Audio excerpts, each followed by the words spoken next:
आजचा जो दिवस आहे तो खऱ्या अर्थाने एक क्रांतिकारी दिवस आहे. राजा शिवछत्रपतींनी आपला स्वतःचा राज्याभिषेक करून घेतला आणि राज्याभिषेक म्हणजे काही सामान्य गोष्ट नव्हती, तर 750 वर्षाचा जुलमी अंधकार हटवून एक वेंच पातशाहीवर एक राजा छत्रपती होतो, ही तत्कालीन काळातली एक असामान्य गोष्ट होती. या घटनेने केवळ इतिहासच बदलला नाही तर भारत देशाचा भूगोल देखील बदलला आहे. तर आज हा सोहळा नागपुरात साजरा होतोय आणि दरवर्षी तिथीप्रमाणे नागपुरात हा वर्ष आता 21वा आहे ते साजरा होतोय.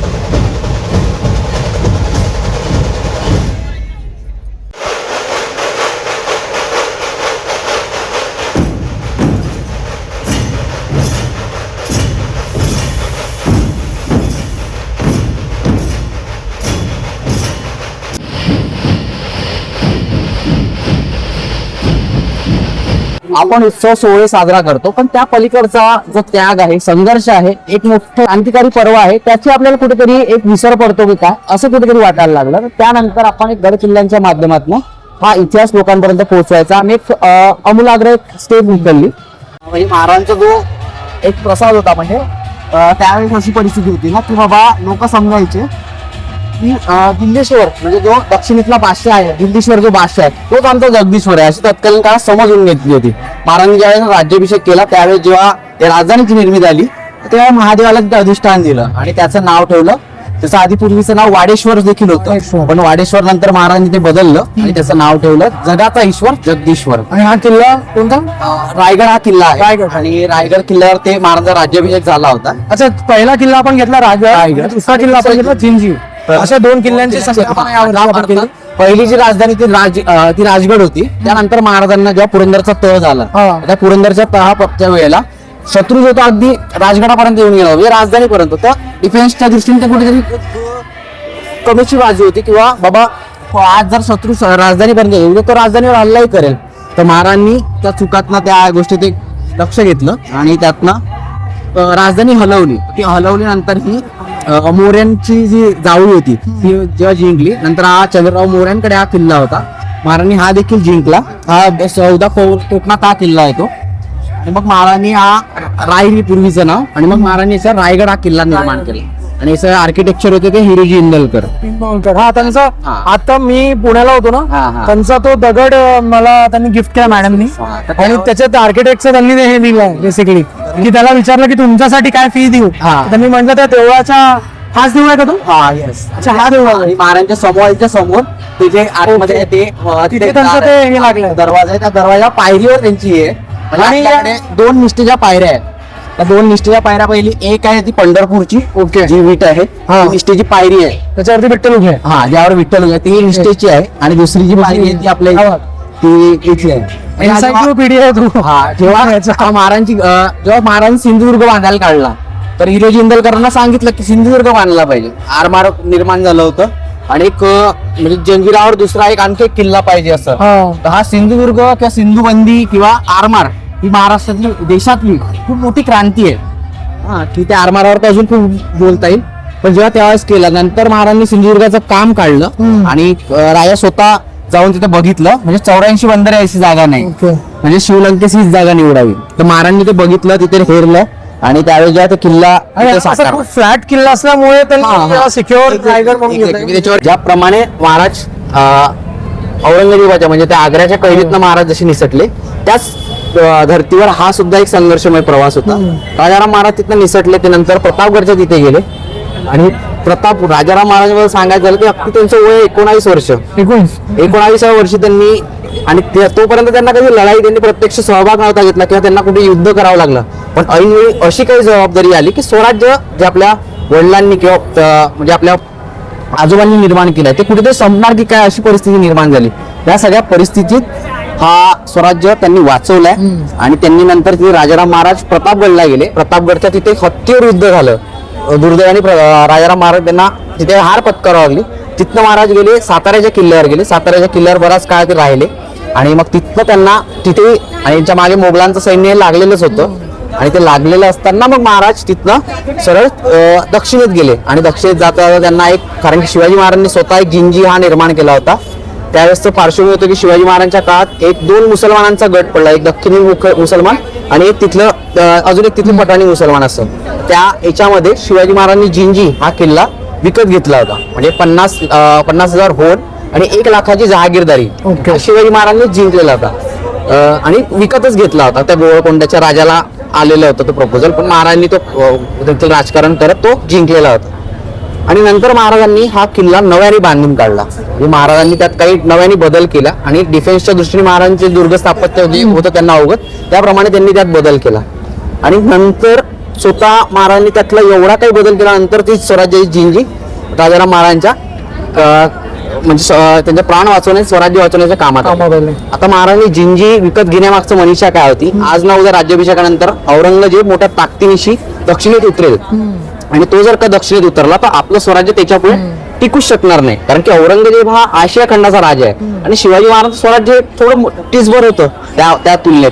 तर त्यावेळेस शिवाजी महाराजांची योजना अशी की जे दक्षिणेतले जे काही पिंड पाळेदार आहे किंवा तिथले जहागीरदार आहे किंवा कुठल्या छोट्या मोठ्या ज्या तुकड्या आहे ते काय त्यांच्याशी अलायन्स म्हणजे मी आजचा शब्द वापरतोय, पण त्यावेळेसच्या सोबत ते संगनमत करून औरंगजेबासोबत म्हणजे आपण एकत्रित मिळून लढा दिला पाहिजे, महाराजांची योजना होती. पण सुदैवाने तसं काही झालं नाही आणि सगळे जिंजी हा नंतर स्वराज्यात आला आणि जिंजी हा स्वराज्यात आल्यानंतर मग तो राजाराम महाराजांच्या किती प्राण वाचवणार होता तर महाराज तिथे गेले.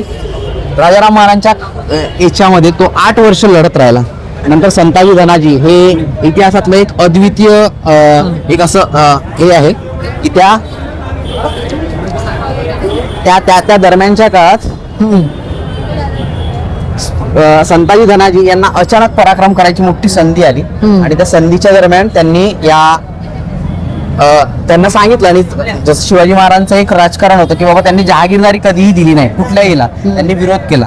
पण त्या जहागीरदारी विरोध करत असताना राजाराम महाराजांनी तत्कालीन परिस्थितीनुसार त्यात खूप मोठा बदल केला आणि त्यांनी सांगितलं की त्यांनी जहागीर दिली पण ती शत्रूच्या बोटातली दिली की बाबा तुम्ही हे करा आणि जिंका. तर त्या लालसेपोटी म्हणा किंवा महाराजांना एकदम पराक्रमाची संधी मिळाली सगळ्या मराठ्यांना आणि मग एकदम मराठे औरंगजेबाच्या तुटून पडले. आणि जेव्हा आग्र्यातनं जेव्हा दिल्लीतनं जी काही रसद यायची तर राजाराम महाराजांच्या जिंजीपर्यंत, कारण की तो वेढ्यात महाराजांच्या मागे फिरत होता आणि त्या वेढ्यांच्या दरम्यान मध्ये जे काही रसद ते दिल्लीतनं येत होते संताजी धनाजी त्यांचे तुकभर हे करून सगळे त्याच्यावर आक्रमण करायचे आणि त्यांची सगळी रसद तोडून टाकायची, म्हणजे सप्लाय चेन जी होती तीच तोडून टाकायची आणि औरंगजेबाच्या सैन्याला सोळोकी करून सोडलं हे संताजी धनाजी त्या काळात.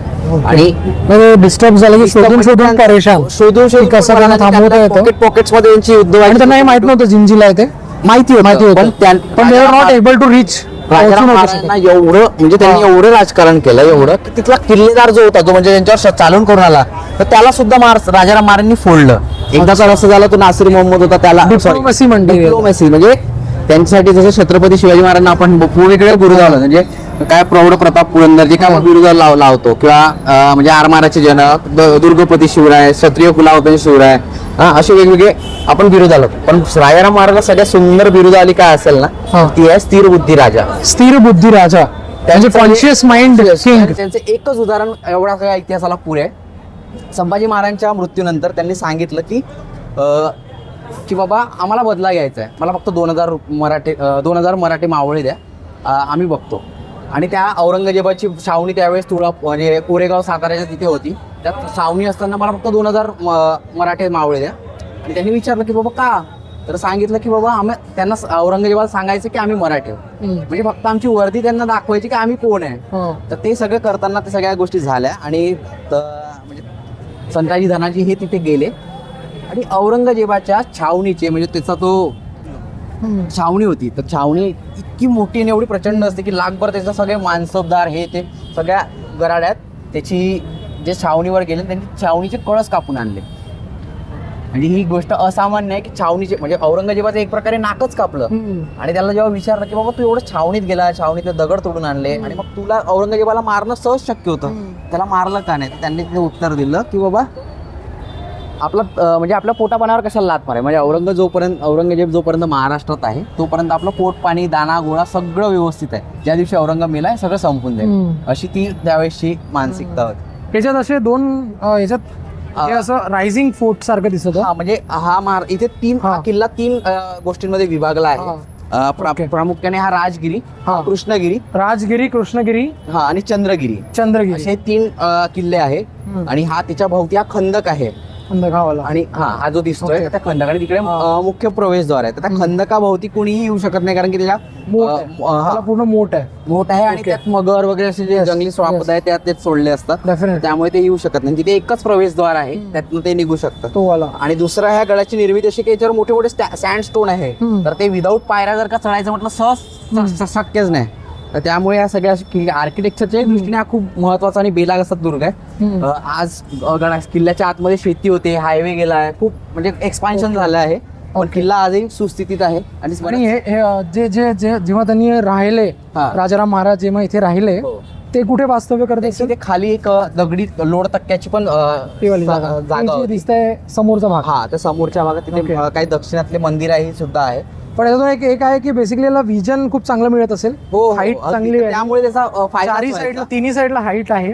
आणि कदाचित हे वाले जे पाषाण आहे, दगड आहे, ही जी पहाडी आहे, ही त्यावेळेस पण एक्झिस्ट करत असेल ज्यावेळेस शिवाजी महाराजांनी याला विकत घेतलं. आणि त्याच्याबद्दल तर म्हणजे महाराज एक फ्रेंच आहे, तो बोलतो की बाबा Shivaji conquered the fort of Gingee, he demolish earlier fortification and his bastion so statically replace the constructed it's like Europeans made it. की बाबा हे असं काही बांधलंय की तो एखाद्या युरोपच्या एखाद्या त्यांनीच बांधलेला आहे. म्हणजे त्यांनी स्वतः इथे निर्मिती किल्ल्याची. त्यांना ते विजन होतं त्यावेळेसला की कोणता किल्ला स्ट्रॅटेजिकली आपल्याला हेल्प करू शकतो दक्षिण भागात. अगदी. आणि तो जिंजी, आणि तो समोर जाऊन कसं राजाराम महाराज सुद्धा तिथे आपलं आश्रय घेतात, किंवा ते त्या टाइममध्ये जो डाऊनफॉल टाइम आहे, त्या डाऊनफॉलमध्ये डिप्लोमॅसी करून कसं मराठा साम्राज्य टिकवता येतं. कारण त्यावेळेस जर त्यांनी नसतं टिकवलं, कदाचित आज आपण मराठी पण नसतो. म्हणजे शिवाजी महाराज तो पूर्ण लेगेसी कंटिन्यू केली आणि त्या इंटेलिजन्सला कंटिन्यू केलं, जे महाराजांकडून पिढी तर पिढी आलेलं आहे. बरोबर. आणि त्या सगळ्या संघर्षामुळेच आज हे स्वराज्य राहिलं आहे. नाहीतर आणि नंतर कालांतराने महाराज इथं सुटले आणि मग ते सिंहगडावर गेले, आणि सिंहगडावर मग त्यांना दुर्दैव तिथे तिचं निधन झालं. आणि औरंगजेबाने सुटकेचा श्वास घेतला की बाबा ठीक आहे, फायनली एक झालं. तर कशाचं काय, ज्यावेळेला तेव्हा असं वाटायला लागलं त्यावेळेस ताराराणी आणि कमरेला तलवार खोसून उभे राहिले. आणि त्यांनी स्वतः 8 वर्ष संघर्ष केलं. शेवटी औरंगजेबच मेला, आणि मग सर्वांच्या दुफळी माजली मोगल बादशाहांमध्ये. नंतर मग ते म्हणजे औरंगजेबाला एक गोष्ट असते, लिडरशिपची जे मी म्हणत होतो, एक लीडर आपल्यासारखे 5 लीडर तयार करतो. शिवाजी महाराजांनी पण तेच केलं.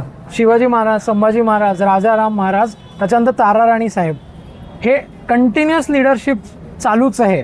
औरंगजेब एकाला मारायचा प्रयत्न करतोय, दुसरा उभा आहे, दुसऱ्याला पकडण्याचा प्रयत्न करतोय, तिसरा जन्माला आलेला आहे, आणि तिसऱ्याला थांबवतो, पकडतो, कैदीत टाकतो, चौथा त्याला वाचवायला येतो. लिडरशिप हे क्रॉनिक असतं, आणि एक लीडर आपल्यासारखे खूप सारे लीडर्स तयार करतो. आणि हे सगळ्यात मोठी गोष्ट आहे जी आज राज्याभिषेकला आपण आठवण करू शकतो आणि स्मृतीमध्ये आणू शकतो. खूप चांगलं वाटलं मला विशाल, तू इतकं छान हे कल्पना साकारली आहे. आणि मला किल्लेदार प्रतिष्ठानाला सुद्धा आज शहरात आपण स्लोली ग्रो करत चाललो आहे, याची मला खूप जास्ती कौतुक आहे. आणि पूर्ण किल्लेदार प्रतिष्ठानाला माझं भरभरून प्रेम आहे. थँक्यू.